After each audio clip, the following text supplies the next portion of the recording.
ಸುಕ್ಷೇತ್ರ ತೇರದಾಳದ ಶ್ರೀ ಅಲ್ಲಮ ಪ್ರಭುದೇವರ ನವೀಕೃತ ನೂತನ ದೇವಸ್ಥಾನದ ಲೋಕಾರ್ಪಣೆಯಾಗಿ ನಂತರ ನಡೆದ ಶಾಸ್ತ್ರೋಕ್ತ ಮಂಡಲ ಪೂಜೆಯ ಭವ್ಯ ದಿವ್ಯ ಮಂಗಲ ಸಮಾರಂಭದ ಈ ಪವಿತ್ರ ವೇದಿಕೆಯಲ್ಲಿ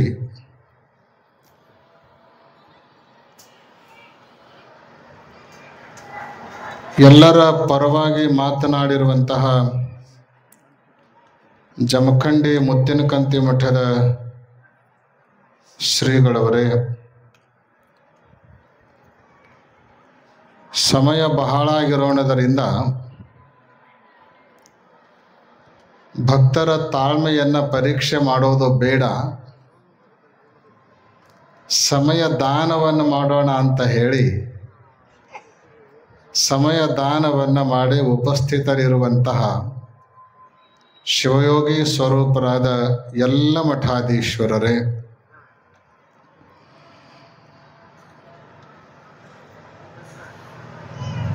ಅಖಂಡ ಜಮಖಂಡಿ ಭಾಗದ ಜೋಡೆತ್ತು ಅಂತ ಹೇಳಿ ಖ್ಯಾತಿಯನ್ನು ಪಡೆದುಕೊಂಡಿರುವಂತಹ ಜಮಖಂಡಿ ಮತಕ್ಷೇತ್ರದ ಶಾಸಕರು, ನೂತನ ದೇವಾಲಯ ನಿರ್ಮಾಣದ ರೂವಾರಿಗಳು ಆದ ಸನ್ಮಾನ್ಯ ಜಗದೀಶ್ ಗುಡುಗುಂಟಿಯವರೇ, ಕಾರ್ಯಕ್ರಮಕ್ಕೆ ಚಾಲನೆಯನ್ನು ಕೊಟ್ಟು ಕಾರ್ಯ ಬಾಹುಲ್ಯದಿಂದ ನಿರ್ಗಮಿಸಿರುವಂತಹ ತೇರದಾಳ ಮತಕ್ಷೇತ್ರದ ಶಾಸಕರಾದ ಸನ್ಮಾನ್ಯ ಸಿದ್ದು ಸೌದಿ ಅವರೇ,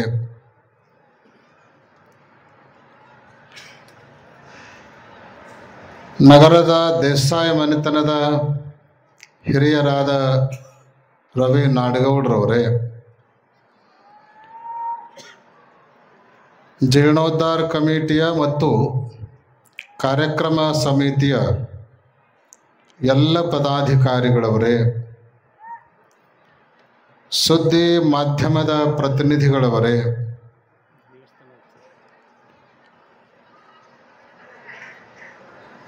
ದೇವಸ್ಥಾನದ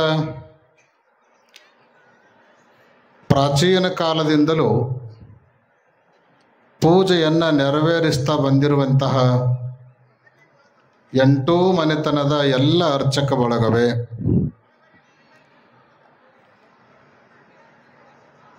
ಸಮಾವೇಶಗೊಂಡಿರುವ ಸಮಸ್ತ ಸದ್ಭಕ್ತ ಮಹಾಜನಗಳೇ, ವಾತ್ಸಲ್ಯ ಮೂರ್ತಿಗಳಾದ ಮಾತೆಯರೇ ಹಾಗೂ ಮುದ್ದು ಮಕ್ಕಳೇ,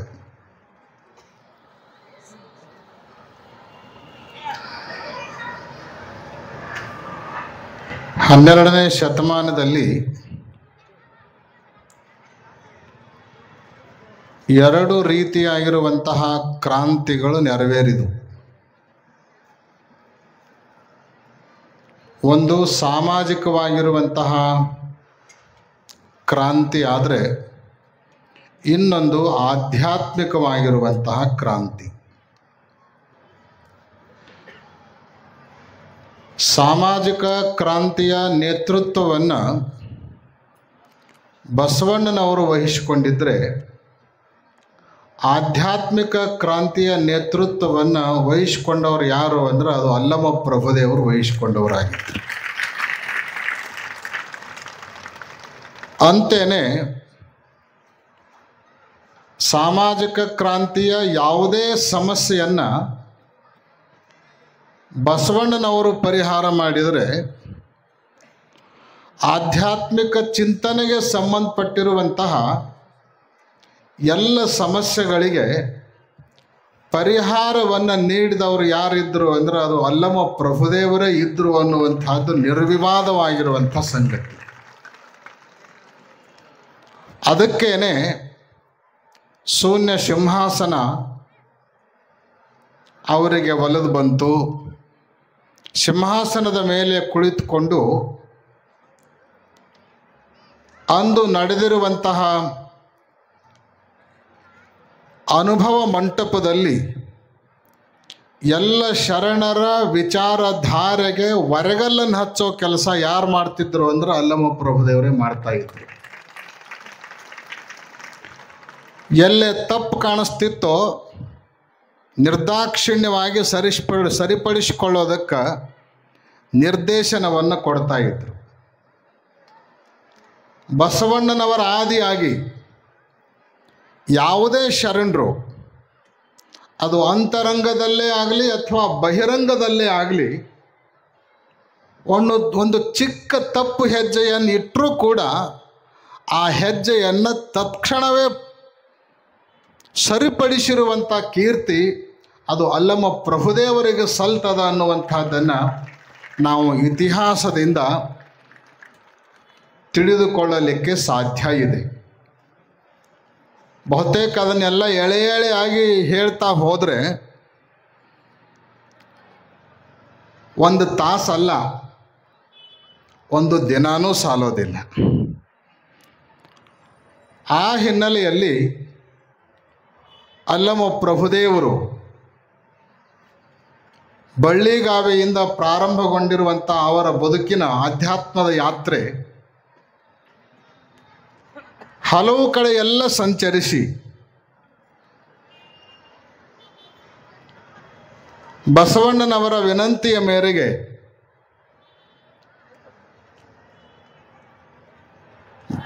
ಬಸವ ಕಲ್ಯಾಣದಲ್ಲಿ ಶೂನ್ಯ ಸಿಂಹಾಸನದ ಅಧಿಪತಿಯಾಗಿ ಅಲ್ಲಿಂದ ಕೊನೆಗೆ ಅವರು ಹೋಗಿ ಸೇರಿದ್ದು ಎಲ್ಲಿ ಅಂತ ಕೇಳಿದ್ರೆ ಶ್ರೀಶೈಲದ ಬಯಲಲ್ಲಿ ಅನ್ನುವಂಥದ್ದನ್ನು ನಾವೆಲ್ಲ ನೆನಪಿಸಿಕೊಳ್ಬೇಕು.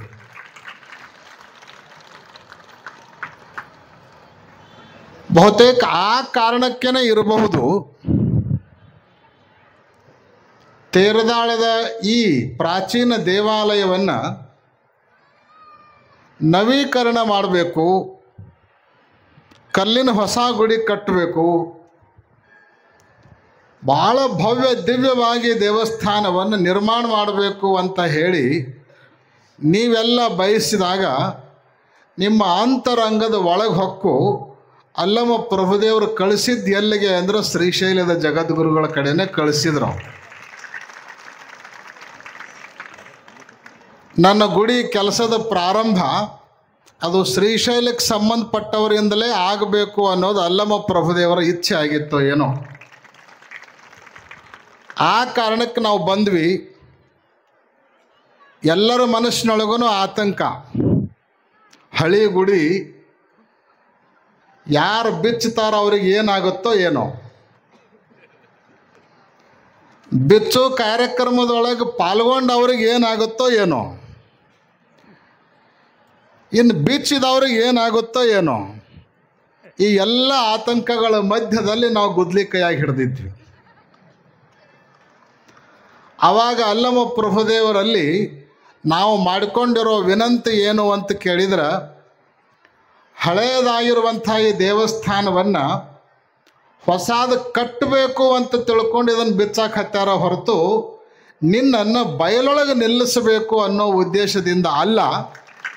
ಅದಕ್ಕೆ ಯಾರ್ಯಾರು ಈ ಸಂಕಲ್ಪವನ್ನು ಮಾಡಿದ್ದಾರೆಯೋ ಅವರೆಲ್ಲರ ಮೇಲೂ ನೀನು ಕೃಪಾದೃಷ್ಟಿಯನ್ನು ಬೀರಬೇಕೇ ಹೊರತು ಅವಕೃಪೆಯನ್ನು ಎಂದೂ ಬೀರಬಾರದು ಅನ್ನುವಂಥ ವಿನಂತಿಯನ್ನು ಮಾಡಿಕೊಂಡಿದ್ವಿ.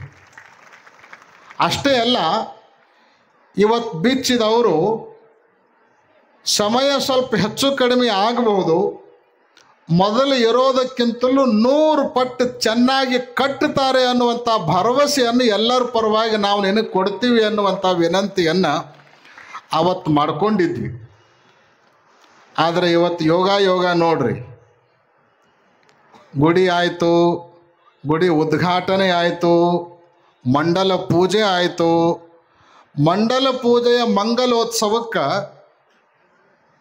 ಯಾರು ಗುದ್ಲಿ ಪೂಜೆ ಮಾಡಿದ್ರಲ್ಲ, ಯಾರು ಹಳೆಯ ಗುಡಿಗೆ ಗುದ್ದಲಿಯ ಪೆಟ್ಟನ್ನು ಕೊಟ್ಟು ಕೆಡೋದಕ್ಕೆ ಚಾಲನೆಯನ್ನು ಕೊಟ್ಟಿದ್ರಲ್ಲ, ಇವತ್ತು ಅವರೇ ಮತ್ತೆ ಬಂದು ಮಂಡಲ ಪೂಜೆಯ ಮಂಗಲೋತ್ಸವವನ್ನು ಮಾಡಬೇಕು ಅಂತ ಅಲ್ಲಮ ಪ್ರಭುದೇವರ ಇಚ್ಛೆ ಅದು. ಅಂದರೆ ಯಾರು ಪ್ರಾರಂಭ ಮಾಡಿದ್ರೋ ಅವರ ಬಂದು ಮುಗಿಸ್ಬೇಕು. ಗುಡಿಯ ಲೋಕಾರ್ಪಣೆ ಆದಮೇಲೆ ಗುಡಿ ಕೆಲಸ ಮುಗಿಯಂಗಿಲ್ಲ. ಪ್ರತಿಷ್ಠಾಪನೆ ಪೂರ್ಣ ಯಾವಾಗ ಆಗುತ್ತೆ ಅಂದರೆ ಮಂಡಲ ಪೂಜೆ ಮುಗಿದ ಮೇಲೇ ಪೂರ್ಣ ಆಗೋದು. ಅದಕ್ಕೆ ಪಾಯ ತೆಗ್ಯಾಕು ಶ್ರೀಶೈಲಕ್ಕೆ ಸಂಬಂಧಪಟ್ಟವರೇ ಬರಬೇಕು. ಕೊನೆಗೆ ಮಂಡಲ ಪೂಜೆ ಮಂಗಲೋತ್ಸವಕ್ಕೆ ಈ ಗುಡಿಯನ್ನು ಪರಿಪೂರ್ಣವಾಗಿ ಮಂಗಲಗೊಳಿಸಲಿಕ್ಕೂ ಅವರೇ ಬರಬೇಕು ಅಂತ ಅಲ್ಲಮರ ಇಚ್ಛೆ ಇರಬೇಕು. ಅದಕ್ಕೆ ಪುನಃ ಜಗದ್ಗುರುಗಳವರು ಬಂದು ಇವತ್ತು ಮಂಡಲ ಪೂಜೆಯ ಮಹಾಮಂಗಲೋತ್ಸವವನ್ನು ನೆರವೇರಿಸಿ ಕೊಟ್ಟಾಗಿದೆ. ಯಾರಿಗೇನು ಅವಸರ ಇಲ್ಲಲ್ಲ, ಗಡಬಡಿ ಏನಿಲ್ಲಲ್ಲ. ಹಾಂ, ಗಡಬಡಿ ಇದ್ದವ್ರು ಹೋಗೋರು ಹೋಗ್ತಿರ್ತಾರ, ನೀವು ಮುಂದೆ ಕುಂತ್ಕೊಂಡು ಆರಾಮ್ ಕೊಡ್ರಿ. ಅಲ್ಲಮ ಪ್ರಭುದೇವರ ದೇವಸ್ಥಾನದ ಮಂಡಲ ಪೂಜೆಯ ಮಂಗಲೋತ್ಸವ ಸಮಾರಂಭದಲ್ಲಿ ಅಲ್ಲಮ ಪ್ರಭುದೇವರು ಎಲ್ಲಿ ತನಕ ಉಳಿದದ್ದು ಯಾವುದರಿಂದ ಅಂತ ಕೇಳಿದರೆ ಅವರ ವಚನಗಳಿಂದ. ಅವರು ಕೊಟ್ಟು ಹೋಗಿರುವಂತಹ ಅದ್ಭುತವಾಗಿರುವಂಥ ಆಸ್ತಿ ಯಾವುದು ಅಂದರೆ ಅವರ ವಚನಗಳು. ಬಹುತೇಕ ಆ ಕಾರಣಕ್ಕಾಗೇ ಕಾರ್ಯಕ್ರಮದ ಈ ಸಂದರ್ಭದಲ್ಲಿ ಎಲ್ಲರಿಗೂ ಒಂದು ಸುಂದರವಾಗಿರುವಂಥ ವಸ್ತ್ರವನ್ನು ನೀಡೋದರ ಜೊತೆಗೆ ಹಣ್ಣಿನ ತಟ್ಟೆಯನ್ನು ತಾಂಬೂಲನ್ನು ನೀಡೋದರ ಜೊತೆಗೆ ಅಲ್ಲಮ ಪ್ರಭುದೇವರ ಒಂದು ವಚನದ ಪುಸ್ತಕವನ್ನು ಕೂಡ ಎಲ್ಲರಿಗೂ ಕೊಡ್ತಾ ಇರೋದು ನಿಜಕ್ಕೂ ಶ್ಲಾಘನೀಯವಾಗಿರುವಂಥದ್ದು, ಸ್ತುತ್ಯಾರ್ಹವಾಗಿರುವಂಥದ್ದು. ಆ ವಚನ ಪುಸ್ತಕವನ್ನು ಕೊಟ್ಟಾಗ ನಾವು ಹಂಗೆ ತಿರುಗಿ ನೋಡ್ತಾ ಇದ್ವಿ. ಒಂದು ವಚನದ ಬಗ್ಗೆ ಆದರೂ ಹೇಳಿದಾಗನೇ ಬಹುತೇಕ ಅಲ್ಲಮ ಪ್ರಭುದೇವರಿಗೆ ತೃಪ್ತಿ ಆಗ್ತದ ಅಂತ ಅನ್ನುವಂಥ ಭಾವನೆಯನ್ನು ಇಟ್ಕೊಂಡು ಅದರೊಳಗಿನ ಒಂದು ವಚನ ಬಹಳ ಸುಂದರವಾಗಿರುವಂಥ ವಚನ. ಅಲ್ಲಮ ಪ್ರಭುದೇವರಿಗೆ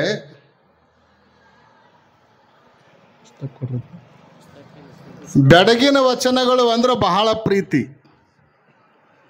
ಬೆಡಗು ಅಂದ್ರೆ ಹೇಳೋದನ್ನು ಸೀದಾ ಹೇಳಂಗಿಲ್ಲ, ಸುತ್ತು ಬಳಸಿ ಹೇಳುವಂಥದ್ದು. ಈಗ ನಿಮಗೆ ಗೊತ್ತಾಗಬೇಕು, ನಿಮ್ಮ ಭಾಷೆಯೊಳಗೆ ಅರ್ಥ ಆಗಬೇಕು ಅಂದ್ರೆ ನೀವು ಈ ಒಡಪ್ ಹಾಕ್ತೀನಿ ಒಡಿ ಅಂತಿರ್ತೀರಿ ನೋಡ್ರಿ. ಈಗೆಲ್ಲ ಮೊಬೈಲ್ ಹಿಡ್ಕೊಂಡು ಹೊಂಟ್ಬಿಟ್ರು ಮಂದಿ, ಅವೆಲ್ಲ ಹೋಗೇ ಬಿಟ್ಟವೆ. ಎಲ್ಲರ ಕೈಯಾಗ ಮೊಬೈಲ್. ಮೊದಲೆಲ್ಲ ಮನೋರಂಜನೆಗೆ ಅವ್ರ ಬುದ್ಧಿಮತ್ತೆಯನ್ನು ತೀಕ್ಷ್ಣಗೊಳಿಸೋದಕ್ಕೆ ಇಂಥ ಅನೇಕ ಗತಿವಿಧಿಗಳು ನಡೀತಾ ಇದ್ದು. ಹೇಳೋದನ್ನು ಸೀದಾ ಹೇಳಾರ್ದನ ಸುತ್ತು ಬಳಸಿ ಹೇಳೋದು.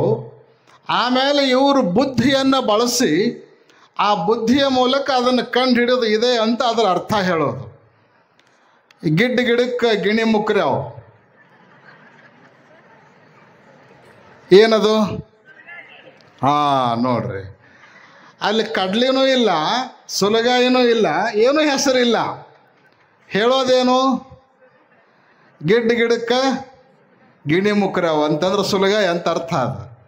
ಹಿಂಗೆ ಒಡಪನ್ನು ಹೆಂಗೆ ಬಿಡಿಸೋ ವ್ಯವಸ್ಥೆ ಇರುತ್ತಲ್ಲ, ಹಂಗೆ ಆಧ್ಯಾತ್ಮಿಕ ತತ್ವವನ್ನು ಕೂಡ ಆಳವಾದ ಗಾಢವಾದ ಆಧ್ಯಾತ್ಮಿಕ ಚಿಂತನೆಯನ್ನು ಕೂಡ ಹೀಗ ಒಡಪಿನ ಮೂಲಕ ಹೇಳುವಂಥ ಒಂದು ವಿಶಿಷ್ಟವಾದ ಪದ್ಧತಿಯನ್ನೇ ನಾವು ಬೆಡಗು ಅಂತ ಕರ್ಕೊಂಡು ಬರ್ತೀವಿ, ಬೆಡಗಿನ ವಚನಗಳು ಅಂತ ಕರ್ಕೊಂಡು ಬರ್ತೀವಿ.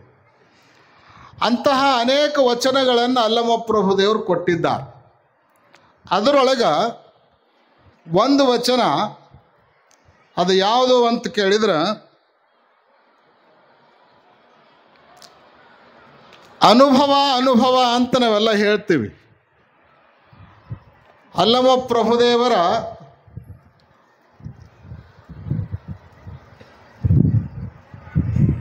ಸಾನ್ನಿಧ್ಯದಲ್ಲಿ 12ನೇ ಶತಮಾನದಲ್ಲಿ ಅನುಭವ ಮಂಟಪನೇ ಜರುಗ್ತಾ ಇತ್ತು.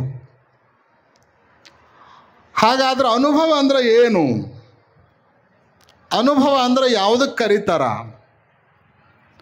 ಅಲ್ಲಮ್ಮ ಪ್ರಭುದೇವರು ಹೇಳ್ತಾರ, ಯಾರ ಹತ್ರ ವಚನ ಪುಸ್ತಕ ಇತ್ತು ಅಂದ್ರೆ ಅವ್ರು ತೆಗೆದು ನೋಡ್ಬೋದು. 172ನೇ ಪೇಜ್ದೊಳಗೆ ಐತದ, 759ನೇ ವಚನ ಅಲ್ಲ 759ನೇ ವಚನ. ಅನುಭವ ಅನುಭವ ಅನುಭವವೆಂಬ ಅಣ್ಣಗಳಿರ ನೀವು ಕೇಳಿರೋ, ಅನುಭವವೆಂಬುದೊಂದು ಎತ್ತು ಕೆಟ್ಟಿತ್ತು. ಆ ಎತ್ತಿದ ಕುರುಹು ಹೇಗೆಂದೊಡೆ, ಎತ್ತು ಗೇಣುದ್ದ, ಕೊಂಬು ಮೊಳದುದ್ದ. ಎತ್ತು ಗೇಣುದ್ದ, ಕೊಂಬು ಮೊಳದುದ್ದ. ಕೆಟ್ಟೆಂಟು ದಿನ, ಕಂಡು 16 ದಿನ. ಕೆಟ್ಟೆಂಟು ದಿನ, ಕಂಡು 16 ದಿನ. ನಿನ್ನೆ ಮೆಟ್ಟಿದ ನಾಟಿಯ ಮೊನ್ನೆ ಮೇವುದ ಕಂಡೆ. ನಿನ್ನೆ ಮೆಟ್ಟಿದ ನಾಟಿಯ ಮೊನ್ನೆ ಮೇವುದ ಕಂಡೆ. ಗುಹೇಶ್ವರನೆಂಬ ಎತ್ತು ನಿಮ್ಮೊಳಗೈದಾನೆ, ಅರಸಿಕೊಳ್ಳಿರೋ ಅರಸಿಕೊಳ್ಳಿರೋ ಅಂತ ಅಲ್ಲಮ್ಮ ಪ್ರಭುದೇವರು ಹೇಳ್ತಾರೆ. ಅನುಭವ ಅಂದರೆ ಏನು? ಅದೊಂದು ಎತ್ತು ಅಂತ ಹೇಳ್ತಾರೆ. ಅದು ಎತ್ತು ಹೆಂಗದ? ಮೊದಲ ಸ್ಥೂಲವಾಗಿ ಅವ್ರು ಏನು ಹೇಳ್ತಾರೆ ಅನ್ನೋದನ್ನು ತಿಳ್ಕೊಂಡು ಒಳಗಿನ ಅರ್ಥ ಏನು ಅನ್ನೋದನ್ನು ಆಮೇಲೆ ವಿಶ್ಲೇಷಣೆ ಮಾಡೋಣ. ಆ ಎತ್ತು ಹೆಂಗದ ಸ್ಥೂಲವಾಗಿ ಹೇಳೋದಾದ್ರೆ, ಎತ್ತು ಕೆಟ್ಟಿತ್ತು, ಅದನ್ನು ಆಮೇಲೆ ನೋಡೋಣ ಹೆಂಗೆ ಕೆಡ್ತತೆ ಅದು ಅಂತ ಹೇಳಿ. ಮೊದಲು ಅದು ಇರೋದು ಹೆಂಗದ ಎತ್ತು ಅಂದ್ರೆ, ಎತ್ತು ಗೇಣುದ್ದ. ಎತ್ತು ಒಂದೇ ಗೇಣೈತಂತದು. ಆಮೇಲೆ ಅದರ ಕೋಡು ಒಂದು ಮೊಳ, ಅದರ ಕೋಡ್ ಅದಾವಂತೆ. ಅದ್ರ ಕೆಡೋದನ್ನು ಆಮೇಲೆ ವಿಶ್ಲೇಷಣೆ ಮಾಡ್ತೀವಿ. ಆಮೇಲೆ ಅದು ಏನು ತಿಂತದ ಅಂದ್ರೆ, ಒಂದು ಮೇವು ನಿನ್ನೆ ಹುಟ್ಟ್ಯದ, ನಿನ್ನೆ ಹುಟ್ಟ್ಯದ ಮೇವದು, ಅದನ್ನು ಅದು ಮೊನ್ನೆ ಮೇಯ್ತಿತ್ತಂತ. ಹುಟ್ಟಿದ್ದ ನಿನ್ನೆ, ಅದನ್ನು ಮೊನ್ನೆ ಮೇಯ್ತಿತ್ತಂತ. ಈ ಎತ್ತು ಎಲ್ಲದ?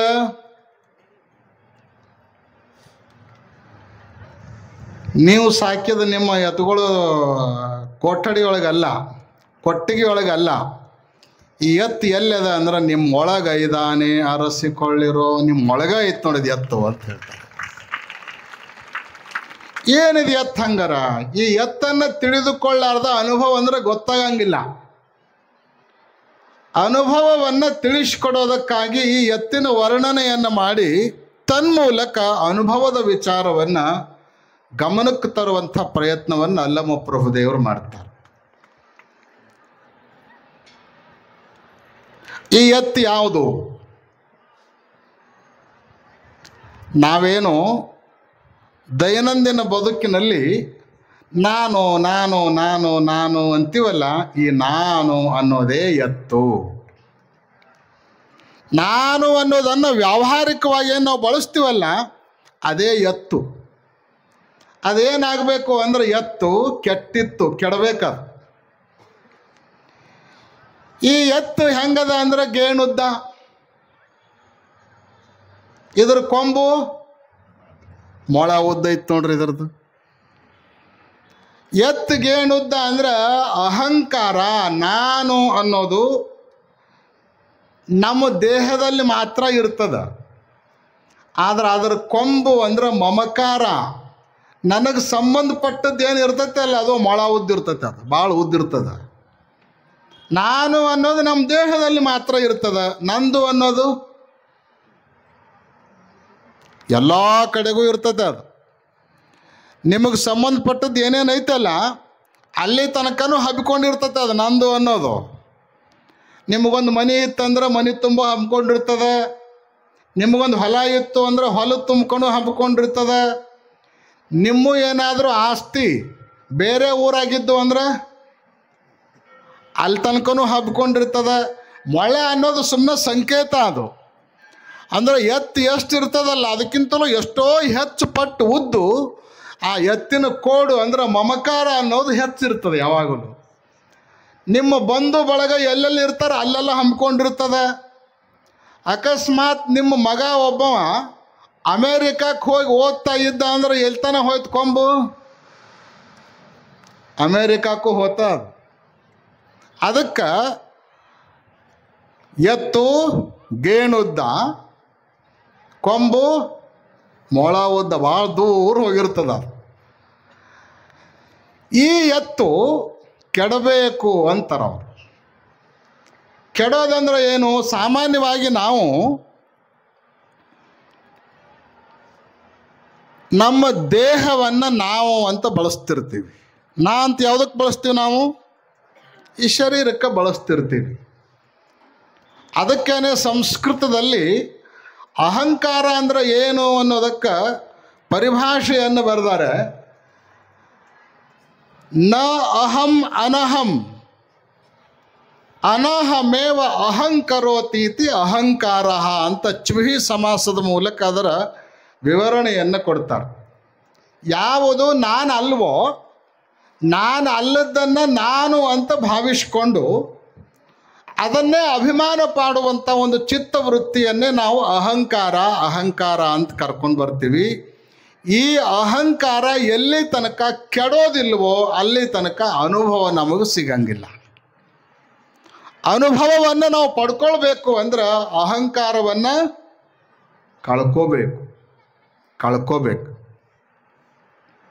ಅಹಂಕಾರವನ್ನು ಕೆಡಬೇಕು ಅಂದ್ರೆ ಏನು ಮಾಡಬೇಕು? ಅವರ ವಚನದೊಳಗೆ ಬರೀತಾರ, ಕೆಟ್ಟ 8 ದಿನ ಕಂಡು 16 ದಿನ.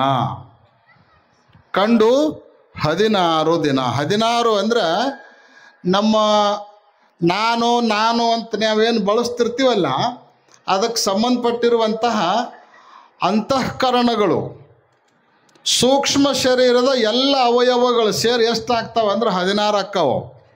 ಪಂಚ ಪ್ರಾಣಗಳು, ಪಂಚ ಜ್ಞಾನೇಂದ್ರಿಯಗಳು, ಪಂಚ ಕರ್ಮೇಂದ್ರಿಯಗಳು, ಆಮೇಲೆ ಮನಸ್ಸು. ಎಷ್ಟದು? 5 ಪ್ರಾಣ, 5 ಜ್ಞಾನೇಂದ್ರಿಯ, 5 ಕರ್ಮೇಂದ್ರಿಯ, ಆಮೇಲೆ ಒಳಗಿರುವಂಥ ಒಂದು ಮನಸ್ಸು, ಎಲ್ಲ ಸೇರಿ 16 ಅದು. ಈ 16 ಕೆಡಬೇಕು. ಇದರ ಅರ್ಥ ಏನು ಅಂದ್ರೆ ಇವುಗಳನ್ನು ಚೆನ್ನಾಗಿ ವಿವರಿಸಿ ನೋಡಬೇಕು ಅಂತ. ಕೆಟ್ಟ 8 ದಿನ ಕಂಡು 16 ದಿನ. 16 ನೋಡ್ಬೇಕು, ಚೆನ್ನಾಗಿ ನೋಡ್ಬೇಕು. ಇದರೊಳಗೆ ನಾ ಯಾರು?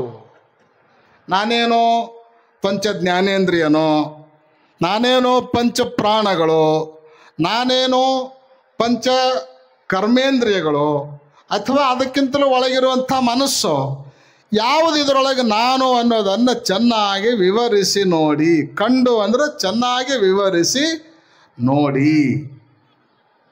ಇದನ್ನೆಲ್ಲ ವಿವರಿಸಿ ನೋಡಿದ ಮೇಲೇ ಶಂಕರಾಚಾರ್ಯರು ಹೇಳಿದ್ದು, ಮನೋಬುದ್ಧಿ ಅಹಂಕಾರ ಚಿತ್ತಾನಿ ನಾಹಂ ನಚ ಶ್ರೋತ್ರ ಜಿಹ್ವೆ ನಚ ಗ್ರಾಣ ನೇತ್ರೆ ನಚ ವ್ಯೋಮ ಭೂಮಿ ನ ತೇಜೋ ನ ವಾಯು ಚಿದಾನಂದ ರೂಪ ಶಿವೋಹಂ ಶಿವೋಹಂ ಶಿವೋಹಂ.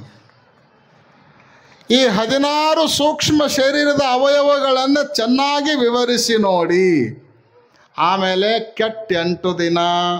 8 ಕೆಡಬೇಕು ಅಂತಾರವರು. ಯಾವುವು 8 ಅಂದ್ರೆ ಅಷ್ಟಮದಗಳು. ಅಹಂಕಾರಕ್ಕೆ ಸಂಬಂಧಪಟ್ಟಿರುವಂಥ 8 ಮದಗಳು ಅದಾವಲ್ಲ, ಈ ಮದಗಳು ಮಹಾ ಡೇಂಜರ್. ಇವು ಎಂತಿಂಥವ್ರನ್ನು ಸಹಿತ ಹಾದಿ ತಪ್ಪಿಸ್ಬಿಡ್ತಾವೆ. ಬರೀ ಕೆಳಗೆ ಕುಂತವ್ರನ್ನ ಅಷ್ಟೇ ಹಾದಿ ತಪ್ಸಂಗಿಲ್ಲ. ಇಲ್ಲೇನು ಮ್ಯಾಲೆ ಕುಂತಾರಲ್ಲ, ಮ್ಯಾದ ಕುಂತವ್ರನ್ನ ಸಹಿತ ಹಾದಿ ತಪ್ಸೋ ಕೆಲಸ ಮಾಡ್ತಾವೆ ಇವು. ಯಾವ ಅವು 8. ಇವರೇ ನಮ್ಮವರು, ನಂದೇ ನಡಿಬೇಕು, ನಾನು ಆಗಿದ್ದೇ ಆಗಬೇಕು, ನಾವು ಯಾರು ಹೇಳ್ತೀವಿ ಅವರ ಬರಬೇಕು, ಬೇರೆದವ್ರು ಇವ್ರು ಬರುವಂತಿಲ್ಲ. ಖರೆ ಅಂದ್ರೆ ನೀವು ತೇರ್ದಾಳ್ದವರು, ಬಾಕ್ಲ ತೆರ್ಕೊಂಡಿದ್ದವರು, ಯಾರು ಬರ್ತೀರಿ ಎಲ್ಲರೂ ಬರ್ರಿ ಅಂತ. ನಿಮ್ಮ ಬಾಕ್ಲು ಯಾವಾಗೂ ಮುಚ್ಚೇ ಇಲ್ಲ, ಯಾವಾಗಲೂ ಮುಕ್ತವಾಗಿರುವಂಥ ತೇರ್ದಾಳ ಅಂದ್ರೆ ತೆರೆದ ಬಾಕಲ್ದವ್ರು, ಯಾವಾಗಲೂ ಬಾಕ್ಲ ತೆರೆದಿಟ್ಕೊಂಡವ್ರು. ಆದ್ರೆ ಒಮ್ಮೊಮ್ಮೆ ಏನಾಗ್ತದೆ ಅಂದ್ರೆ ಮನೆಯವ್ರು ಬಾಕ್ಲ ತೆರಕೊಂಡು ಇಟ್ಕೊಂಡಿರ್ತಾರ, ಆದ್ರೆ ಹೊರಗಿನಿಂದ ಮನ್ಯಾಗ ಬರ್ತಾರಲ್ಲ ಅವ್ರು ಬಂದು ಬಾಕ್ಲ ಮುಚ್ಚಿದ್ರೆ ನೀವೇನು ಮಾಡೋರು ಪಾಪ. ಹೊರಗಿನವ್ರು ಬಂದು ಬಾಕ್ಲ ಮುಚ್ತಾರ. ಆದ್ರೆ ಸುದೈವ ಏನು ಅಂದ್ರೆ ಅವ್ರು ಮುಚ್ಚಾದರೂ ಮತ್ತೆ ನೀವು ತೆರ್ಕೊಂಡು ಕುಂತೀರಲ್ಲ, ಇದು ಬಹಳ ಅಭಿನಂದನೀಯವಾಗಿರುವಂಥದ್ದು, ಶ್ಲಾಘನೀಯವಾಗಿರುವಂಥದ್ದು. ಅಂತೇನೆ ಇವತ್ತು ಎಲ್ಲರೂ ಈ ಕಾರ್ಯಕ್ರಮದಲ್ಲಿ ಬಂದು ಪಾಲ್ಗೊಳ್ಳುವಂಥ ಒಂದು ವ್ಯವಸ್ಥೆ ನಿರ್ಮಾಣ ಆಗ್ಯದ. ಅದಕ್ಕಾಗಿ ಅಹಂಕಾರ ಅನ್ನೋದೇನದ ಅಲ್ಲ, ಅದು ಎಂತಿಂಥವ್ರನ್ನ ಸಹಿತ ಹಾದಿ ತಪ್ಪಿಸ್ತದ.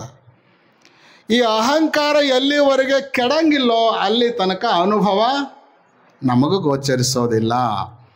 ಅನುಭವ ನಾವು ಹೇಳೋ ಮಾತಿಗೆ ಅನುಭವ ಅನ್ಬೋದು, ಆದ್ರೆ ನಮ್ಮ ಒಳಗದ ಅನುಭವ ಇಳಿಬೇಕಾಗಿತ್ತು ಅಂದ್ರೆ ಅದು ಕೆಡಬೇಕು. ಯಾವುದು?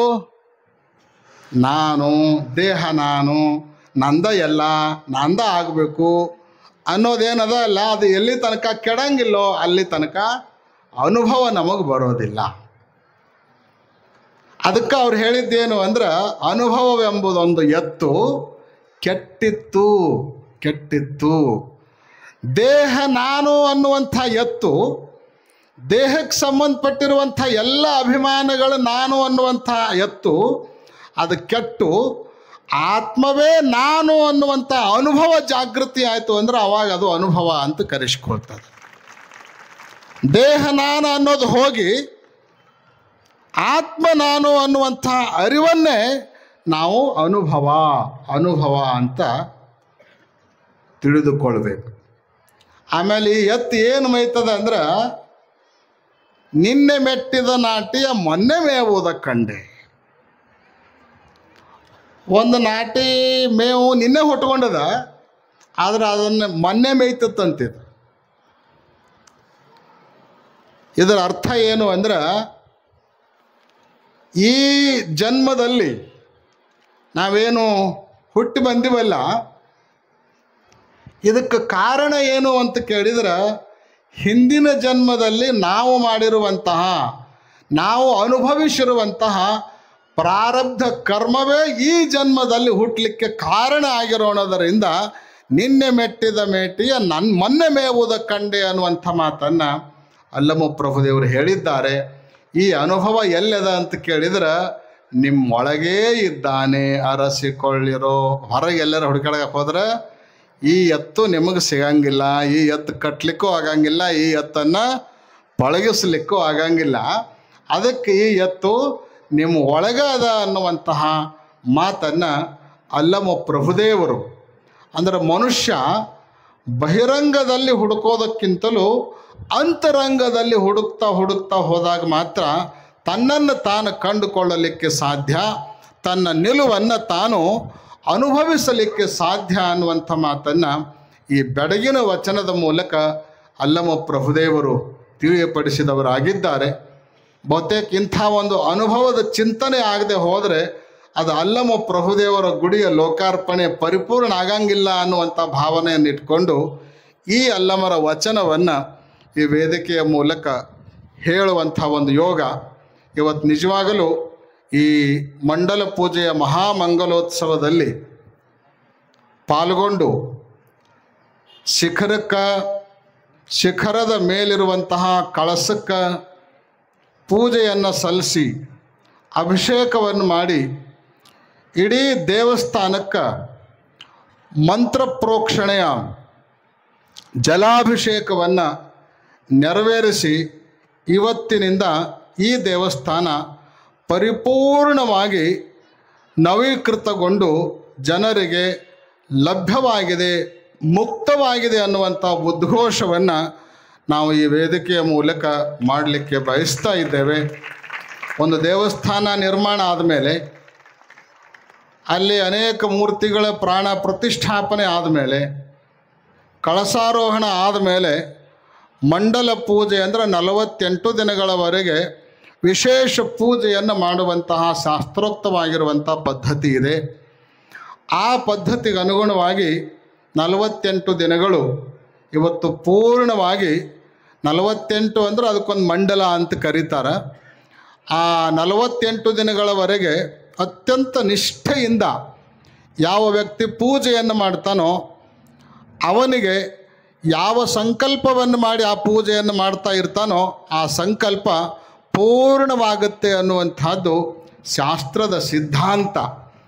ಆ ಕಾರಣಕ್ಕಾಗೇ ಅನೇಕ ಶಿವಾಚಾರ್ಯರು, ಅನೇಕ ವಿರಕ್ತ ಮಠದ ಪೂಜ್ಯರು ಪಟ್ಟಾಭಿಷೇಕದ ನಂತರ ಒಂದು ಮಂಡಲದ ಅನುಷ್ಠಾನವನ್ನು ಮಾಡುವಂತಹ ಪದ್ಧತಿ ಕೂಡ ಶಾಸ್ತ್ರದಲ್ಲಿ ಇದೆ. ಅದೇ ರೀತಿ ಒಂದು ದೇವಸ್ಥಾನವನ್ನು ಕಟ್ಟಿದಾಗ 48 ದಿನಗಳ ಕಾಲ ಪೂಜೆಯನ್ನು ಮಾಡಿ ಅಲ್ಲಿರುವಂತಹ ದೇವರು ತೃಪ್ತಿಯಿಂದ ಅಲ್ಲಿ ನೆಲೆಸುವ ರೀತಿಯಲ್ಲಿ ವ್ಯವಸ್ಥೆ ಮಾಡುವಂತಹ ವಿಶಿಷ್ಟವಾಗಿರುವಂಥ ಪೂಜೆ ಅದು ಮಂಡಲ ಪೂಜೆ ಅಂತ ಕರೆಸ್ಕೊಳ್ತದೆ. ಆ ಪೂಜೆ ಇವತ್ತು ಪೂರ್ಣ ಪ್ರಮಾಣದಲ್ಲಿ ಸಂಪನ್ನಗೊಂಡಿದೆ ಎನ್ನುವಂಥ ಮಾತನ್ನು ಕೂಡ ಈ ವೇದಿಕೆಯ ಮೂಲಕ ವ್ಯಕ್ತ ಮಾಡ್ತಾ, ವೀರಶೈವ ಲಿಂಗಾಯತ ಧರ್ಮದಲ್ಲಿ ಧಾರ್ಮಿಕವಾದ 2 ಪರಂಪರೆಗಳಿದಾವೆ. ಒಂದು ಗುರು ಪರಂಪರೆ ಆದರೆ ಇನ್ನೊಂದು ವಿರಕ್ತ ಪರಂಪರೆ. ಪರಂಪರೆಗಳು 2 ಇದ್ದರೂ ಕೂಡ ಆ 2 ಪರಂಪರೆಗಳ ದೃಷ್ಟಿಕೋನ ಮಾತ್ರ ಒಂದೇ ಇದೆ ಅನ್ನುವಂಥದ್ದನ್ನು ಇವತ್ತು ಸಮಾಜ ಮರಿಬಾರದು. ಕಣ್ಣು 2 ಇದ್ರೂ ನೋಡೋದು 2 ನೋಡ್ತಾವನ್. 2 ಕಣ್ಣುಗಳು ಸೇರಿ ನೋಡೋದನ್ನು ಒಂದೇ ನೋಡ್ತಾವೆ. ಕಣ್ಣು 2 ಇದ್ದರೂ ಹೇಗೆ ದೃಷ್ಟಿ ಒಂದೇ ಇರುತ್ತೋ ಹಾಗೆ ಪರಂಪರೆಗಳು 2 ಇದ್ದರೂ ಕೂಡ ಆ 2 ಪರಂಪರೆಗಳ ದೃಷ್ಟಿಕೋನ ಮಾತ್ರ ಒಂದೇ ಅನ್ನುವಂಥದ್ದನ್ನು ಇವತ್ತು ನಾವೆಲ್ಲ ಅರ್ಥೈಸಿಕೊಳ್ಬೇಕು. ಆ ಹಿನ್ನೆಲೆಯಲ್ಲಿ ಅಲ್ಲಮ ಪ್ರಭುದೇವರ ಏನು ವಿರಕ್ತ ಪರಂಪರೆ ಇದೆ, ಪಂಚಪೀಠಗಳ ಏನು ಗುರು ಪರಂಪರೆ ಇದೆ, ಮೂಲತಃ ಯಾವುದೇ ಭೇದ ಭಾವ ಇರಲಿಲ್ಲ, ಎಲ್ಲವೂ ಒಂದೇ ಇದ್ದು. ಆದರೆ ಕಾಲಾಂತರದಲ್ಲಿ ಮಧ್ಯದಲ್ಲಿ ಯಾವಾಗಲೂ ಒಂದು ಕಾಲಕ್ಕೆ ಯಾವುದೋ ಒಂದು ಕಾರಣಕ್ಕೆ ಕಂದಕ ಏರ್ಪಟ್ಟು ಇವತ್ತು ಹಲವಾರು ಅವಾಂತರಗಳಿಗೆ ಅದು ಕಾರಣ ಆಗ್ತಾ ಇರೋದು ನಿಜವಾಗಲೂ ಕೂಡ ಒಂದು ನೋವಿನ ಸಂಗತಿಯಾಗಿರುವಂಥದ್ದು. ಅದಾಗದೆ 2 ಒಂದಿದ್ದಾವೆ ಅನ್ನುವಂಥದ್ದನ್ನು ಪ್ರತಿಯೊಬ್ಬರು ಕೂಡ ಅರ್ಥ ಮಾಡಿಕೊಂಡು ಸಾಗಬೇಕಾಗಿರುವಂಥ ಅವಶ್ಯಕತೆ ಇದೆ.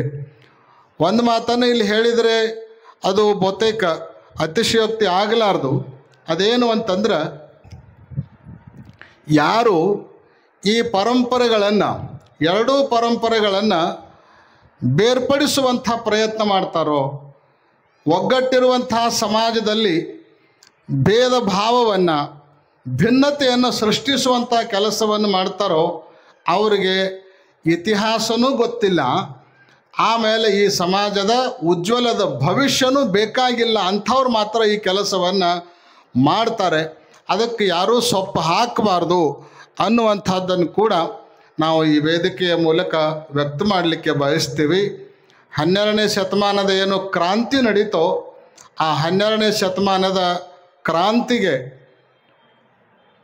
ಪಂಚಪೀಠಗಳು ಕೂಡ ಬೇರೆ ಬೇರೆ ಆಯಾಮಗಳ ಮೂಲಕ ಒಂದು ರೀತಿಯಾದ ಸಂಬಂಧವನ್ನು ಇಟ್ಕೊಂಡಿದ್ದು ಅನ್ನುವಂಥದ್ದನ್ನು ನಾವು ಇತಿಹಾಸವನ್ನು ಗಮನಿಸಿದಾಗ ನಮಗೆಲ್ಲ ಸ್ಪಷ್ಟವಾಗಿ ತಿಳಿದು ಬರ್ತದೆ. ಅದಕ್ಕೆ ಬೇಕು ಅಂದರೆ ಸಾಕಷ್ಟು ಪುರಾವೆಗಳನ್ನು ಕೊಡಲಿಕ್ಕೆ ದಾಖಲೆಗಳು ನಮ್ಮ ಹತ್ರ ಇದ್ದಾವೆ. ಅದಕ್ಕೆ ಒಂದೇ ಕೇವಲ ಸಾಂಕೇತಿಕವಾದ ದಾಖಲೆಯನ್ನು ಕೊಡಬೇಕು ಅಂದರೆ, ಶ್ರೀಶೈಲ ಪೀಠದ ಮಲ್ಲಿಕಾರ್ಜುನ ಪಂಡಿತಾರಾಧ್ಯ ಜಗದ್ಗುರುಗಳು ಅಂತ ಆ ಕಾಲಕ್ಕಿದ್ದರು, ಬಸವಣ್ಣವ್ರ ಕಾಲಕ್ಕೆ. ಅವರು ಶ್ರೀಶೈಲ ಪೀಠದ ಜಗದ್ಗುರುಗಳಾಗಿದ್ದರು. 12ನೇ ಶತಮಾನದಲ್ಲಿ ಯಾರ್ಯಾರು ಬರ್ತಾರೋ ಬಂದವರಿಗೆಲ್ಲ ಮುಕ್ತವಾಗಿರುವಂಥ ಅವಕಾಶ ಇತ್ತು. ಯಾವುದೇ ಜಾತಿ ಮತ ಪಂಥ ಅನ್ನುವಂಥ ಭೇದವನ್ನು ಇರಿಸದೆ, ಆ ರಾಜ್ಯ ಈ ರಾಜ್ಯ ಅನ್ನುವಂಥ ಸ್ಥಾನಭೇದ ದೇಶ ಭೇದವನ್ನು ಕೂಡ ಇರಿಸಿಕೊಳ್ಳಾರ್ದೇ ಎಲ್ಲರಿಗೂ ಬರುವಂಥ ಮುಕ್ತ ಅವಕಾಶವನ್ನು ಬಸವಣ್ಣವರು ಆ ಕಾಲಕ್ಕೆ ಕಲ್ಪಿಸಿಕೊಟ್ಟಿದ್ರು. ಆದರೆ ಇವತ್ತು ಅದೇ ಪರಂಪರೆಯನ್ನು ಮುಂದಿಟ್ಕೊಂಡು ಅವರು ಬರಬಾರ್ದು, ಇವರು ಬರಬಾರ್ದು, ಅದು ಬರಬಾರ್ದು, ಇದು ಬರಬಾರ್ದು ಅಂತ ಹೇಳಿ ನಾವೇನಾದರೂ ಕಟ್ಕೊಂಡು ಹೋದ್ವಿ ಅಂತ ಕೇಳಿದ್ರೆ ಅದನ್ನು ನಿಜವಾಗಲೂ ಅರ್ಥ ಮಾಡ್ಕೊಂಡಿವೋ ಇಲ್ಲೋ ಅನ್ನುವಂಥದ್ದನ್ನು ಆತ್ಮಾವಲೋಕನ ಮಾಡ್ಕೊಳ್ಬೇಕಾಗಿರುವಂತಹ ಪರಿಸ್ಥಿತಿ ನಿರ್ಮಾಣ ಆಗುತ್ತೆ ಅನ್ನುವಂಥದ್ದನ್ನು ಕೂಡ ನಾವಿಲ್ಲಿ ಅರ್ಥೈಸ್ಕೊಳ್ಬೇಕು. ಆವಾಗ ಬಸವಣ್ಣವರು ಮಲ್ಲಿಕಾರ್ಜುನ ಪಂಡಿತಾರಾಧ್ಯ ಜಗದ್ಗುರುಗಳವರಿಗೆ ನೀವೊಮ್ಮೆ ಕಲ್ಯಾಣಕ್ಕೆ ದಯಮಾಡಿಸಬೇಕು ಅಂತ ಹೇಳಿ ಆಮಂತ್ರಣವನ್ನು ಕಳಿಸಿಕೊಡ್ತಾರೆ.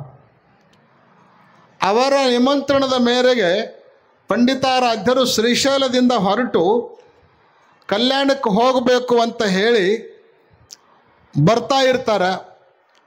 ಮಧ್ಯದಲ್ಲಿಯೇ ಕಲ್ಯಾಣದ ಕ್ರಾಂತಿ ನಡೀತದ, ಬಹಳ ದೊಡ್ಡ ಚಳವಳಿ ಆಗ್ತದ, ದೊಡ್ಡ ಯುದ್ಧ ಆಗ್ತದ. ಆವಾಗ ಕಲ್ಯಾಣದಿಂದ ಬಸವಣ್ಣವರು ಎಲ್ಲ ಶರಣರು ಬೇರೆ ಬೇರೆ ಬೇರೆ ಬೇರೆ ದಿಕ್ಕುಗಳಿಗೆ ಹೋಗಿಬಿಡ್ತಾರೆ.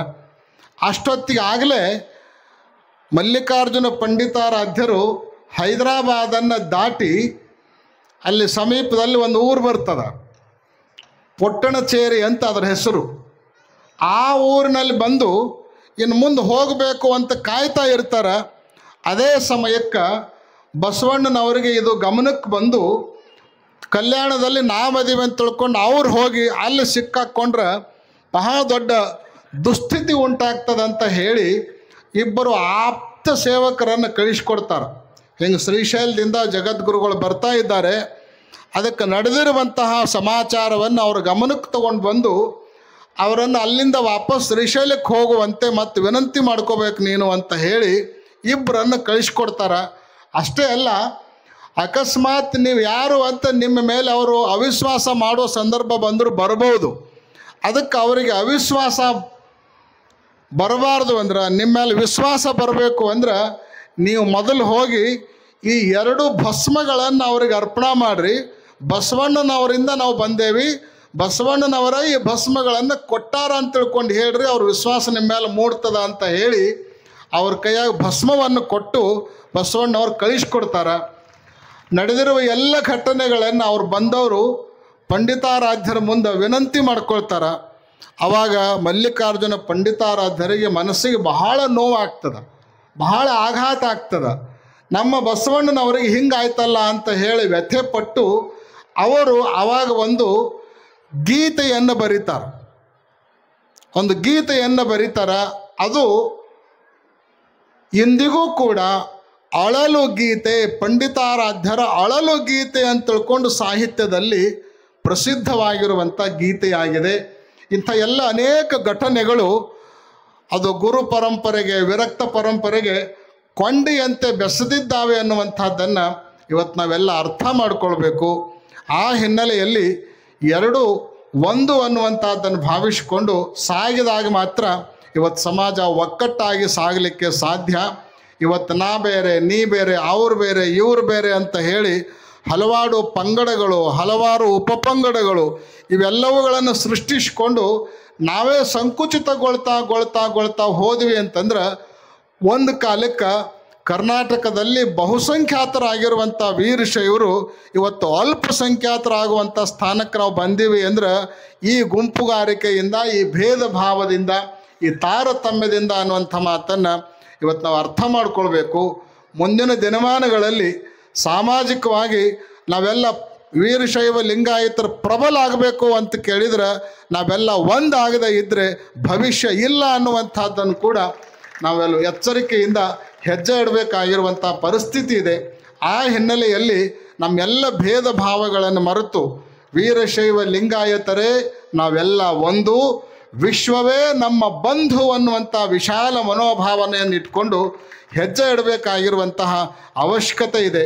ಅಲ್ಲಮ್ಮ ಪ್ರಭುದೇವರ ದೇವಸ್ಥಾನದ ಲೋಕಾರ್ಪಣೆಯ ಮಂಡಲ ಪೂಜಾ ಮಂಗಲೋತ್ಸವ ಈ ಸಮಾರಂಭದಲ್ಲಿ ನಾವೆಲ್ಲ ಒಂದಾಗ್ತೀವಿ ಅನ್ನುವಂಥ ಸಂಕಲ್ಪವನ್ನು ಮಾಡಿ ಎದ್ದಾಗ ಮಾತ್ರ ನಿಜವಾಗಲೂ ಅಲ್ಲಮ ಪ್ರಭುದೇವರ ಮನಸ್ಸಿಗೆ, ಅವರ ಆತ್ಮಕ್ಕೆ ಬಹಳಷ್ಟು ಸಂತೋಷ, ಪ್ರಸನ್ನತೆ ಅದು ಕೂಡಿ ಬರಲಿಕ್ಕೆ ಸಾಧ್ಯ ಆಗುತ್ತೆ ಅನ್ನುವಂಥದ್ದನ್ನು ಈ ವೇದಿಕೆಯ ಮೂಲಕ ವ್ಯಕ್ತ ಮಾಡ್ತಾ, ದೇವಸ್ಥಾನವನ್ನು ಬಹಳ ಚೆನ್ನಾಗಿ ಕಟ್ಟಿದ್ದಾರೆ. ದಿವಸ 10 ವರ್ಷ ಹೋದರೂ ಪರವಾಗಿಲ್ಲ, ಆದರೆ 10,000 ವರ್ಷ ಉಳಿಯುವಂಥ ಗುಡಿಯನ್ನು ನೀವೆಲ್ಲ ಕಟ್ಟಿರಿ. ಅದಕ್ಕೆ ಅಲ್ಲಮ ಪ್ರಭುದೇವರು ನಿಜವಾಗಲೂ ಕೂಡ ಸಂತುಷ್ಟರಾಗಿದ್ದಾರೆ. ಈ ಗುಡಿಯನ್ನು ನಿರ್ಮಾಣ ಮಾಡಲಿಕ್ಕೆ ನಮ್ಮ ಜಗದೀಶ್ ಗುಡುಗುಂಟಿ ಅವರು ತಮ್ಮ ಕಾರ್ಖಾನೆಗೆ ಪ್ರಭುದೇವರ ಹೆಸರನ್ನು ಇಟ್ಟಿದ್ದಾರೆ. ಇವತ್ತು ಈ ಭಾಗದಲ್ಲಿ ಒಳ್ಳೆಯ ಕಾರ್ಖಾನೆಯಾಗಿ ರೂಪುಗೊಳ್ಳೋದಕ್ಕೆ ಅವರ ಶ್ರಮದ ಜೊತೆಗೆ ಪ್ರಭುದೇವರ ಆಶೀರ್ವಾದನೂ ಕೂಡ ಅವರ ಕಾರ್ಖಾನೆ ಮೇಲೆ ಇದೆ ಅನ್ನುವಂಥದ್ದನ್ನು ಇಲ್ಲಿ ಹೇಳ್ತಾ, ಬಹುತೇಕ ಆ ಕೃತಜ್ಞತಾ ಭಾವದಿಂದಲೇ ಅವರು ತಮ್ಮ ಎಲ್ಲ ಪರಿವಾರದವರು ಸೇರಿಕೊಂಡು ಎಲ್ಲ ಭಕ್ತರ ಸಹಕಾರವನ್ನು ಪಡ್ಕೊಂಡು ಇವತ್ತು ಭವ್ಯ ದಿವ್ಯವಾಗಿರುವಂತಹ ಈ ದೇವಸ್ಥಾನವನ್ನು ನಿರ್ಮಾಣ ಮಾಡಿದ್ದಾರೆ. ಬಹುತೇಕ ಈ ದೇವಸ್ಥಾನ ಮುಂದಿನ ದಿನಮಾನಗಳಲ್ಲಿ ಎಂದು ಕಟ್ಟ್ಯಾರ ಅನ್ನೋದು ಗೊತ್ತಿರಲಿಲ್ಲ. ಅಂದ್ರೆ ಮುಂದೆ ಇನ್ನೊಂದು 100 ವರ್ಷ ಆದಮೇಲೆ ಇದು ಸಹಿತ ಜಕಣಾಚಾರ್ಯರ ಕಾಲದ ಗುಡಿನ ಅನ್ನೋ ರೀತಿಯಲ್ಲಿ ಇದಕ್ಕೆ ಹೆಸರು ಬಂದ್ರೂ ಏನು ನಾವು ಆಶ್ಚರ್ಯ ಪಡಬೇಕಾಗಿರುವಂತಹ ಸಂಗತಿ ಇಲ್ಲ. ಅಷ್ಟು ಚೆನ್ನಾಗಿ, ಅಷ್ಟು ಒಳ್ಳೆಯ ಮಾದರಿಯಾಗಿ, ಮಾಡೆಲ್ ಆಗಿ ಈ ದೇವಸ್ಥಾನ ರೂಪುಗೊಂಡಿದೆ. ಇದಕ್ಕೆ ತನು ಮನ ಧನದಿಂದ ಸೇವೆಯನ್ನು, ಸಹಕಾರವನ್ನು ನೀಡಿರುವಂತಹ ಎಲ್ಲ ಸದ್ಭಕ್ತರಿಗೆ, ಪರೋಕ್ಷವಾಗಿ ಅಪರೋಕ್ಷವಾಗಿ ಶ್ರಮಿಸಿರುವಂತಹ ಎಲ್ಲ ಸದ್ಭಕ್ತರಿಗೆ, ಭಕ್ತ ಪರಂಪರೆಗೆ ಸನ್ಮಂಗಲಗಳನ್ನು ಹಾರೈಸೋದರ ಜೊತೆಗೆ ಈಗಾಗಲೇ ವೇದಿಕೆಯ ಮೂಲಕ ಉಲ್ಲೇಖಗೊಂಡಿರುವಂತಹ ನಮ್ಮೇನು ಹಿರೇಮಠದ ಗಂಗಾಧರ ದೇವರಿದ್ದಾರೆ, ಈಗಾಗಲೇ ಅವರನ್ನು ಮರದೇವರು ಅಂತ ತಿಳ್ಕೊಂಡು ನೀವೆಲ್ಲ ಉತ್ತರಾಧಿಕಾರಿಯಾಗಿ ನೇಮಕ ಮಾಡಿ ಅವರನ್ನು ಓದಲಿಕ್ಕೆ ತಿರುಪತಿ ಮುಂತಾದ ಅನೇಕ ವಿದ್ಯಾಕ್ಷೇತ್ರಗಳಲ್ಲಿ ಕಳಿಸಿ ಓದಿಸಿ ಅವರು ವಿದ್ವಾಂಸರಾಗಿ ಬರಲಿಕ್ಕೆ ವ್ಯವಸ್ಥೆಯನ್ನು ಮಾಡಿದ್ದೀರಿ. ಸಾಕಷ್ಟು ಅಧ್ಯಯನವನ್ನು ಮಾಡಿ ಇವತ್ತು ಅವರು ಮರಳಿ ಈ ನಗರಕ್ಕೆ ಬಂದವರಾಗಿದ್ದಾರೆ. ಮಧ್ಯದಲ್ಲಿ ತಮ್ಮದೇ ಆಗಿರುವಂಥ ವಿಶಿಷ್ಟ ಸಾಧನೆಯನ್ನು ಕೂಡ ಅವರು ಮಾಡ್ತಾ ಇದ್ದಾರೆ. ಆದರೆ ಇನ್ನು ಬಹಳಷ್ಟು ಹಿಂಗೆ ಬಿಟ್ಕೋತ ಹೋದ್ರೆ ಅದು ಚೆನ್ನಾಗಿರಂಗಿಲ್ಲ. ನೀವು ಮನ್ಯಾಗ ನಿಮ್ಮ ಮಗ ಬೆಳೆದು ದೊಡ್ಡವನಾಗಿ ಬೆಳೆದು ನಿಂತ ಅಂದ್ರೆ, ಮಗಳು ದೊಡ್ಡಕ್ಕಾಗಿ ಬೆಳೆದು ನಿಂತರು ಅಂದ್ರೆ ಏನು ಮಾಡ್ತೀರಿ? ಆಕೆ ಮನ್ಯಾಗ ಅಷ್ಟೇ ಬೆಳೆಯಂಗಿಲ್ಲ, ಮನಸ್ಸಿನಾಗೂ ಬೆಳೀತಿರ್ತಾಳೆ. ಯಾವಾಗ ಇವ್ರಿಗೆ ಮದುವೆ ಮಾಡಿ ಇವ್ರನ್ನ ಮೆಟ್ಟಿಗೆ ಹಚ್ಚಬೇಕು ಅಂತ ಚಿಂತೆ ಮಾಡ್ತಿರ್ತೀರಲ್ಲ, ಹಂಗೆ ನಿಮ್ಮ ಮನೆಯೊಳಗಿರುವಂಥ ನಿಮ್ಮ ಮಗ ನಿಮ್ಮ ಮನೆಗೆ ಅಟ್ಟ ಸಂಬಂಧಪಡ್ತಿರ್ತಾನೆ. ಆದರೆ ಇವತ್ತು ಗಂಗಾಧರ ದೇವರು ಅಂದರೆ ಇಡೀ ಊರಿಗೆ ಮಗ ಇದ್ದಂಗೆ ಅವರು. ಈಗ ಅವರು ವಿದ್ಯೆಯನ್ನು ಕಲಿತು ಬೆಳೆದು ಚೆನ್ನಾಗಿ ದೊಡ್ಡವರಾಗಿ ಬಂದು ನಿಂತಾರಂದ್ರೆ ಅವರನ್ನು ಮೆಟ್ಟಿಗೆ ಹಚ್ಬೇಕಲ್ಲ. ಅವರನ್ನು ಮೆಟ್ಟಿಗೆ ಹಚ್ಚೋದಂದ್ರೆ ಮತ್ತು ಅವ್ರಿಗೂ ಕನ್ಯಾ ನೋಡೋಕೆ ಶುರು ಮಾಡಿರಿ ನೀವೆಲ್ಲರೇ. ಮಠದ ಸ್ವಾಮಿಗಳನ್ನ ಮೆಟ್ಟಿಗೆ ಹಚ್ಚೋದಂದ್ರೆ ಅವ್ರಿಗೆ ಪಟ್ಟ ಮಾಡೋದು. ಅದಕ್ಕೆ ಅವರು ಪಟ್ಟಾಧಿಕಾರವನ್ನು ಮಾಡೋ ನಿಟ್ಟಿನಲ್ಲಿ ಈ ವೇದಿಕೆಯಲ್ಲಿ ಚರ್ಚೆ, ಚಿಂತನೆ ಪ್ರಾರಂಭವಾಗಿರೋದು ನಿಜಕ್ಕೂ ಕೂಡ ಒಳ್ಳೆಯ ಬೆಳವಣಿಗೆ.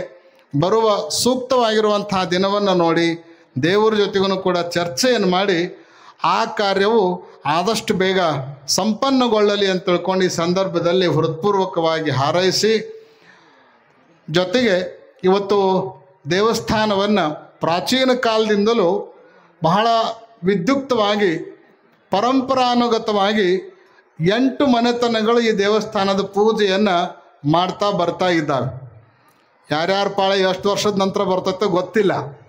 ಅವು 8 ಮನೆತನ ಇದ್ದದ್ದು ಇವತ್ತು 100 ಆಗ್ಯಾವ, ಏನು 1000 ಆಗ್ಯಾವ ಗೊತ್ತಿಲ್ಲ. ಅಷ್ಟು ವ್ಯಾಪಕವಾಗಿ ಬೆಳೆದಾವ.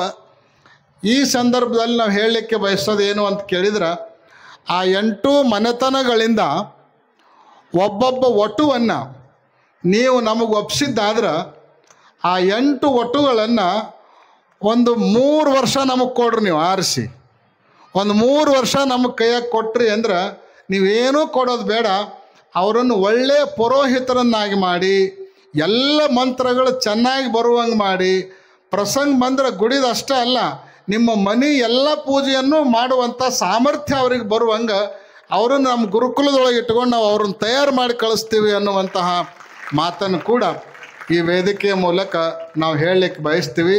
ಆ 8 ಜನ ಯಾರು ಇರಬೇಕು ಅನ್ನೋ ತೀರ್ಮಾನ ಮಾತ್ರ ನೀವೇ ಮಾಡಬೇಕು. ಮನೆತನದವರು, ಆ 8 ಮನೆತನದವ್ರು ಕೂಡಿಕೊಂಡು, ಅಂದರೆ ಚೆನ್ನಾಗಿ ಪೂಜೆ ನಡಿಬೇಕು, ಮಂತ್ರಘೋಷ ಚೆನ್ನಾಗಿ ನಡಿಬೇಕು, ವಿದ್ಯುಕ್ತವಾಗಿ ಗುಡಿ ಹೆಂಗೆ ಹೊಸದಾಗೈತೋ ಹಂಗೆ ಪೂಜಾ ಪುನಸ್ಕಾರಗಳು ಕೂಡ ಹೊಸದಾಗಿ ವಿನೂತನವಾಗಿ ವಿದ್ಯುಕ್ತವಾಗಿ ನಡೀತಾ ಹೋದವು ಅಂತಂದ್ರೆ ಇನ್ನೂ ಆ ದೈವಿ ಶಕ್ತಿ ದೇವಸ್ಥಾನದಲ್ಲಿ ಹೆಚ್ಚು ವ್ಯಾಪಕವಾಗಿ ಜಾಗೃತಗೊಳ್ಳಲಿಕ್ಕೆ ಸಾಧ್ಯ ಆಗುತ್ತೆ ಅನ್ನುವಂಥದ್ದನ್ನು ಈ ವೇದಿಕೆಯ ಮೂಲಕ ತಿಳಿಯಪಡಿಸ್ತಾ, ಈ ಕಾರ್ಯಕ್ರಮಕ್ಕೆ, ದೇವಸ್ಥಾನ ನಿರ್ಮಾಣಕ್ಕೆ ತನು ಮನ ಧನದಿಂದ ಪರೋಕ್ಷವಾಗಿ ಅಪರೋಕ್ಷವಾಗಿ ಸೇವೆಯನ್ನು ಸಲ್ಲಿಸಿರುವಂಥ ಎಲ್ಲ ಸದ್ಭಕ್ತರಿಗೆ, ಜೊತೆಗೆ ಈ ದೇವಸ್ಥಾನದ ಉದ್ಘಾಟನೆಯ ಪೂರ್ವಭಾವಿಯಾಗಿ ಇದೇ ಊರಿನಲ್ಲಿ ಜನ್ಮ ತಾಳಿರುವಂಥ ಸೇಗುಣಸಿಯ ಮಹಾಂತ ಸ್ವಾಮಿಗಳವರು ಬಹಳ ಚೆನ್ನಾಗಿ ಪ್ರವಚನವನ್ನು ಮಾಡಿ ಒಳ್ಳೆಯ ಧರ್ಮ ಜಾಗೃತಿಯನ್ನು ಈ ನಗರದಲ್ಲಿ ಮೂಡಿಸಿದ್ದಾರೆ. ಅವರಿಗೆ ಮತ್ತು ಲೋಕಾರ್ಪಣೆಯ ಕಾರ್ಯಕ್ರಮವನ್ನು ನಡೆಸಿಕೊಟ್ಟಿರುವಂತಹ ಎಲ್ಲ ಶ್ರೀಗಳವರಿಗೆ, ಎಲ್ಲ ಜಗದ್ಗುರುಗಳವರಿಗೆ ತಮ್ಮೆಲ್ಲರಿಗೂ ಕೂಡ ಸನ್ಮಂಗಲವನ್ನು ಹಾರೈಸಿ ಆಶೀರ್ವಚನವನ್ನು ಪೂರ್ಣಗೊಳಿಸ್ತಾ ಇದ್ದೇವೆ. ಓಂ ಶಾಂತಿ ಶಾಂತಿ ಶಾಂತಿ.